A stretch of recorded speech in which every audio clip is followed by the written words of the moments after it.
know, that's a little bit old, that chart. That chart's a couple of months old, and if you want to really see something that's said, take a look at what happened.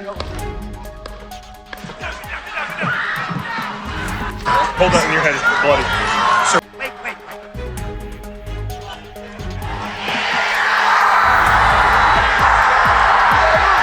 This is the moment that sent shockwaves across America and the world.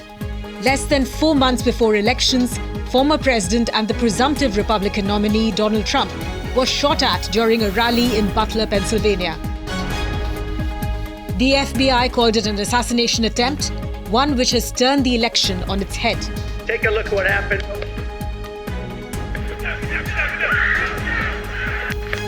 The rally was Trump's last public appearance before the Republican National Convention began in Milwaukee.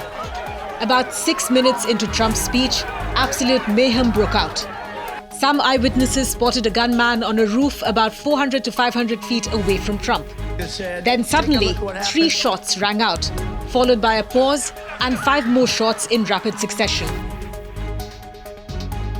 Trump paused mid-sentence as the shots were fired. He touched the right side of his face and took cover as Secret Service agents rushed to the podium to surround him. I was right in the front row, like if you're looking at the stage, directly to the left of the stage. And so there were probably 4 or 5 shots, you know, and having been in like sniper situations before, there was definitely a shot right behind me that hit a couple people in the bleachers that were wounded pretty seriously. What could have ultimately saved Trump's life was a simple head tilt. The former president tilted his head just seconds before the shot was fired, prompting one of the bullets to graze his ear instead of hitting his head. As the agents prepared to move Trump off stage, he told them to wait. With blood dripping down from his ear, Trump lifted his fist in the air and he yelled "fight" while pumping his fist.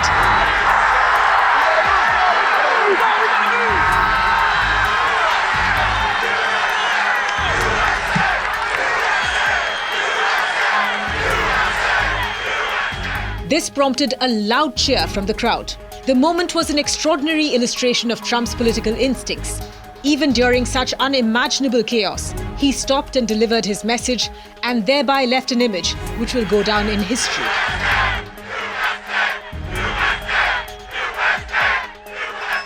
The shooter has been identified as 20-year-old Thomas Matthew Crooks of Bethel Park, Pennsylvania. Crooks was shot down by Secret Service snipers after he fired multiple shots at Trump. An assault rifle AR-15 was found near his body. Witnesses claim they tried to warn security officials about a man moving from roof to roof nearby and laying on his stomach with a gun pointed at the rally. A cop reportedly climbed the roof where the attacker was crawling, but retreated after the gunman pointed his rifle at him. All I know is the officer had both hands up on the roof to get up onto the roof, never made it because the shooter had turned towards the officer, and rightfully and smartfully, the officer let go. Thomas Crooks. Crooks had graduated high school in 2022 and was a math whiz. He was a registered Republican, but records show that when he was 17, he made a $15 donation to Act Blue, a political action committee that raises money for Democratic politicians. His schoolmates described him as a loner who was bullied a lot. He would sit alone at lunch. He was just the outcast, and you know how kids are nowadays. So they don't see someone like that, and they don't target him because it's funny or whatever. Because it's the best way I can describe it. It's honest and kind of sad. Although the US Secret Service managed to extricate Donald Trump seconds after the shooting, the very fact that the bullet missed his head by a whisker raises serious questions about security lapses. How was the shooter able to get rooftop access so close to the former president's podium at an outdoor rally? Trump supporters blasted the Secret Service, which has the primary responsibility for protecting him as a former president. The chief of the US Secret Service, Kimberly Cheatle, has been summoned to testify before House of Representatives. Before she joined the Secret Services, Cheatle served as the Senior Director of Global Security at PepsiCo.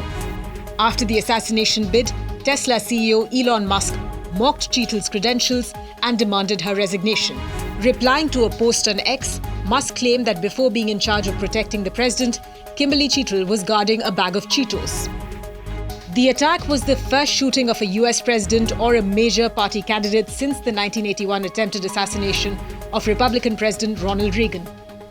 Trump called the shooting a surreal experience. In an interview to the New York Post, Trump said, "The doctor at the hospital said he never saw anything like this. He called it a miracle. I'm not supposed to be here. I'm supposed to be dead." There's no place in America for this kind of violence, for any violence ever. Period. No exceptions. We can't allow this violence to be normalized. You know, the political record in this country has gotten very heated. It's time to cool it down.